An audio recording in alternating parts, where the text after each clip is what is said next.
झारखंड में भी कुछ गड़बड़ी हुई है। शराब घोटाले मामले को लेकर कुछ जांच पड़ताल आगे बढ़ रही है। एसीबी की टीम एक्शन में आई है और कुछ और गिरफ्तारियां भी हुई है। जी हां, झारखंड शराब घोटाला मामले में एसीबी की टीम लगातार कार्रवाई करने में जुटी हुई है।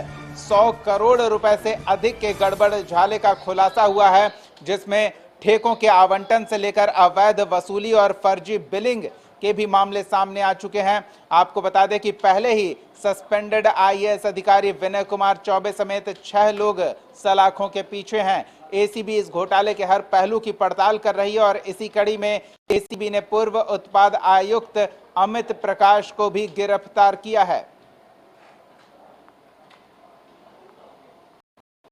तो एक बार फिर अपने सहयोगी नैयर का रुख करते हैं, सीधे रांची चलते हैं और उनसे जानते हैं कि शराब घोटाला मामले में कार्रवाई तेज हो रही है, कुछ और हाई प्रोफाइल लोगों की गिरफ्तारी हुई है। नैयर,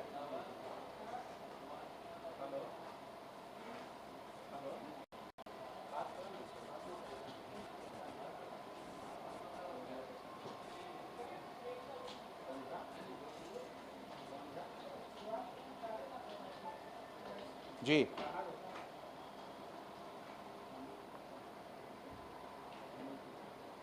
तो हम आपको बता दें कि पहले ही एक आईएएस अधिकारी इस मामले में जांच के दायरे में सलाखों के पीछे हैं। झारखंड में जो काफी दिनों तक झारखंड में काम किए, तो हम कह सकते हैं कि एसीबी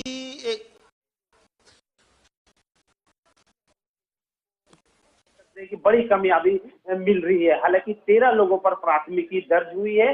अब देखने वाली बात यह होगी कि 6 गिरफ्तारी हुई है और जो 13 लोग में जो प्राथमिकी जो दर्ज हुई है उसमें अभी भी समन दे के पूछताछ के लिए बुलाया जा रहा है। लेकिन कई ऐसे व्यवसायी जो समन दिया जा रहा है, इस संबंध में पूछताछ के लिए नहीं पहुंच रहे एसीबी कार्यालय।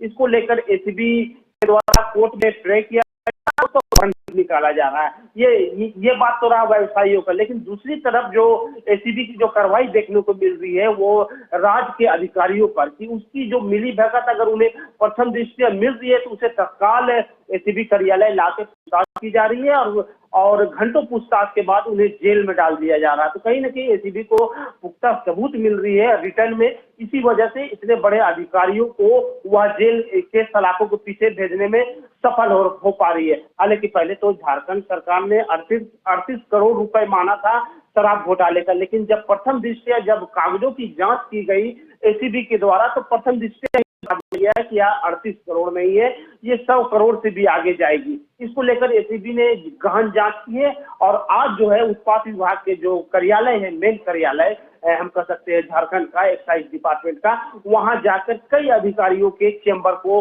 संभाला गया है। एक चीज और समझना चाहेंगे, जब किरानी से लेकर सचिव और आयुक्त तक पर कार्रवाई हो रही है, एसीबी की टीम उन्हें जांच पड़ताल के बाद सलाखों के पीछे पहुंचा दे रही है, तो क्या सिर्फ अधिकारियों पर ही कार्रवाई होगी, अधिकारियों की ही संलिप्तता आएगी या जांच की आंच मंत्रियों तक भी, नेताओं तक भी पहुंचेगी? क्या लग रहा है?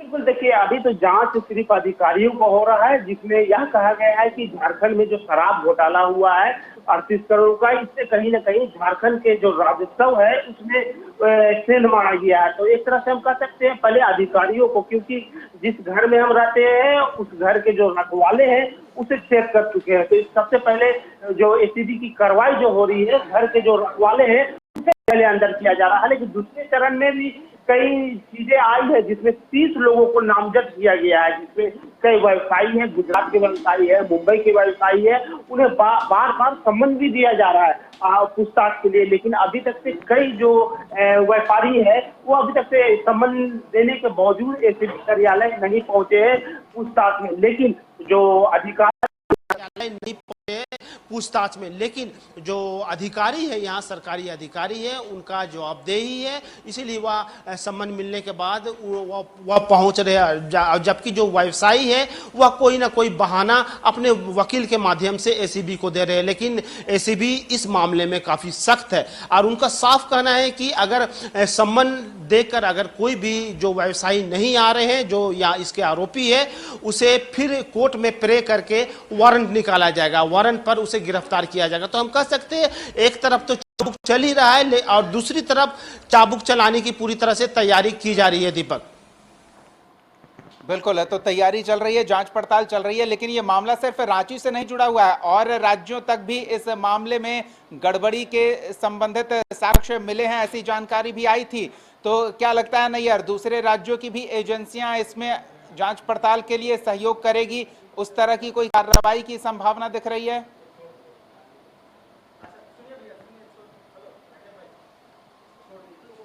इसमें है जो फर्जी बैंक गारंटी में किए गए, इसमें 30 लोगों को सम्मन भेजा गया है दीपक, जिसमें कई जो है गुजरात की vision hospitality service and consultant जुड़े विधेय विपिन जादव भाई परमार, महेश चेडंगे, परेश, अभय सिंह राठौर, विक्रम ठाकुर के खिलाफ एक तरह से हम कह सकते हैं सम्मन देने के बाद जब पूछताछ में ये लोग नहीं आए तो अब एसीबी के द्वारा न्यायालय से वारंट निकाला जा रहा। तो हम कह सकते हैं दीपक कि इसमें जो जांच जो हो रही है, इसमें सभी तरह की जांच हो रही है, चाहे व्यवसायी हो और या उसके बाद जो आते हैं जो बिलिंग जो करने वाले लोग हैं उन्हें उन पर भी जांच हो रही है। यानी कि हम कह सकते हैं परत जो एसीबी द्वारा सबकी जांच की जा रही है, लेकिन जो प्रथम दृष्टया जो पेपर जो सबसे ऊपर आया यार, एक बार गड़बड़ी हुई उसका खुलासा भी हो गया, अब सरकार फिर से ये ठेकों के आवंटन को लेकर नई नीति पर काम कर रही है, तो क्या सरकार ये सुनिश्चित करेगी कि आगे इस तरह की कोई गड़बड़ी ना हो?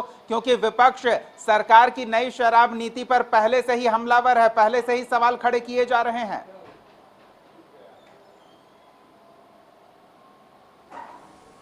जी बिल्कुल दीपक, देखिए अभी हालांकि जो अभी नई शराब नीति जो आई है उसको तो सरकार के द्वारा हरी झंडी दिखा दी गई है, लेकिन अगले महीने नई शराब नीति को लागू भी करना था, लेकिन अभी सरकार इस मामले में उतनी गंभीर और हमें नहीं लगता कि अगले महीने से जो नई शराब नीति जो आने वाली है अगले महीने से चालू होगी, क्योंकि अभी तक से इसका कोई दिशा निर्देश या कोई तरह से हम कह सकते हैं सरकार की तरफ से कोई निर्देश नहीं आया। तो हम पूरी तरह से आश्वस्त है कि इस बार जो नई शराब नीति जो बनी है वो अभी अगले महीने लागू नहीं होने वाली है, क्योंकि सरकार कभी भी कोई भी काम जो अब उत्पाद विभाग के द्वारा जो की जा रही है उसे फूक फूक कर रख रही है। इस कारण हालांकि नई शराब नीति तो बन गई है, लेकिन अभी जो लागू जो है वो नहीं किया गया। अब देखने वाली बात होगी दीपक कि अब सरकार जो नई शराब नीति जो लागू की है वो कब तक जारी करेगी, झारखंड में कब इसे लागू किया जाएगा, ये देखने वाली बात होगी दीपक। चलिए, तो नजर बनाए रखें नैयर। फिलहाल इन तमाम ताज़ा जानकारियों के लिए बहुत बहुत धन्यवाद। तो हमारे सहयोगी बता रहे थे कि किस तरह से एसीबी की टीम शराब के ठेकों के आवंटन को लेकर और तमाम शराब घोटाले के संबंधित कार्रवाइयों के दौरान जांच में क्लर्क सचिव से लेकर आयुक्त तक पर कार्रवाई कर रही है, उन्हें सलाखों के पीछे पहुंचाया जा रहा है पूछताछ के आधार पर। तो ये समझा जा रहा है कि काफी ठोस साक्ष्य एसीबी के हाथ लगे हैं, जिसके आधार पर इतने वरीय अधिकारियों पर गाज गिर रही है। संभावना है कि सियासी गलियारे में भी एसीबी की टीम आने वाले दिनों में संबंधित लोगों से पूछताछ कर सकती है, और अलग अलग राज्यों में भी इसके तार फैले हुए हैं, तो वहां भी जांच का दायरा बढ़ेगा और जांच को गति मिलेगी। हमारी नजर बनी रहेगी, आप तक अपडेट पहुंचाते रहेंगे।